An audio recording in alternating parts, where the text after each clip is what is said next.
तर मित्रांनो, आपण या व्हिडिओमध्ये जे टूल बघणार आहोत त्याचं नाव आहे नॅनो बनाना. नॅनो बनाना हे टूल इमेज जनरेशनसाठी वापरलं जातं हे सगळ्यांनाच माहिती आहे. तर नॅनो बनाना थ्रू आपण आज काही इमेजेस जनरेट करून बघणार आहोत. तर त्या इमेज कुठून आणि कशा जनरेट करायच्या या रिलेटेड आपण हा व्हिडिओ बनवतोय. चला तर मग आपण स्टार्ट करूया. तर आपण पहिलं ना गुगलवरती जाऊन जेमिनाय AI सर्च करणार. आता बघा इथे जेमिनाय AI वर गेल्यावरती ना खाली काही ऑप्शन्स दिसत आहेत. तर आपला आत्ताचा पॉइंट आहे ना इमेज जनरेशन रिलेटेड आहे. तर आपण क्रिएट इमेज वरतीच क्लिक करूया. आता जेमिनाय AI चा वापर आपण इतर ठिकाणी पण भरपूर गोष्टींसाठी करू शकतो, पण आता सध्या आपण क्रिएट इमेज वरतीच क्लिक केलंय. आता आपण काय करूया की या काही स्टाईल दिल्यात बघा यांनी. तर आपण आता सध्या ना एका स्टाईल वर क्लिक करूया, म्हणजे त्याला एक स्टाईल देऊया आणि त्याला एक इमेज पण देऊया.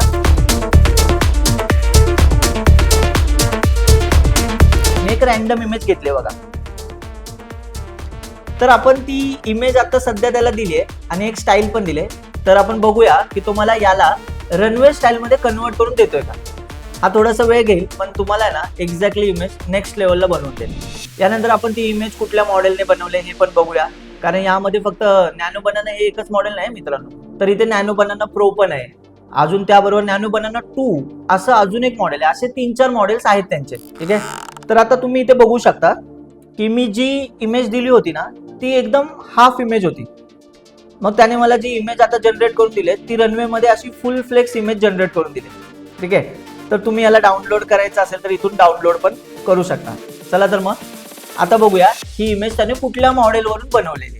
बघा बरं, इथे ऑप्शन्स असतात बघा. इथे खाली ना 3 डॉट्स दिसत आहेत बघा. यावरती येऊन तुम्ही क्लिक करू शकता आणि इथे मॉडेल दिसतंय आपल्याला नॅनो बनाना 2. म्हणजे याने जे मॉडेल या इमेज जनरेशन साठी वापरलं होतं ना ते नॅनो बनाना 2 होतं मित्रांनो. आपण एक काम करूया, आता ना एक सिंपल प्रॉम्प्ट देऊया त्याला आणि त्या प्रॉम्प्ट वर ना एक इमेज जनरेट करून बघूया. आता आपण जी इमेज पण जनरेट करणार आहे ना ती मोस्ट प्रोबेबली नॅनो बनानाचा ट्रेंड चालू होता बघा. त्यावेळी एक असा मागे डेस्कटॉप वगैरे असायचा आणि इथे साईडला तुम्ही बघू शकता, म्हणजे मी तुम्हाला इथे दाखवतो ती इमेज. जी ट्रेंडिंग इमेज जनरेट करणं चालू होतं, ज्याला आपण फिगरिंग इमेज असं बोलायचो.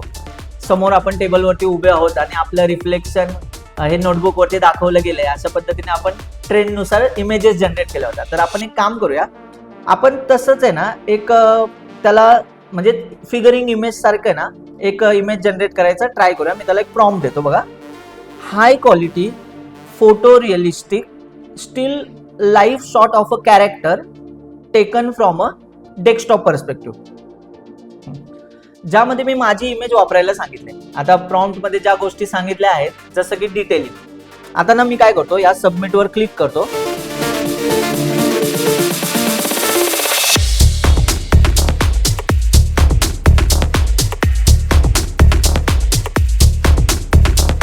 बघा ती इमेज. आता या इमेजला बघून तुम्हाला नक्कीच ते दिवस आठवले असतील. आता ना आपण ह्याचं मॉडेल बघूया की ह्याने कुठल्या मॉडेलमध्ये हे बनवलंय.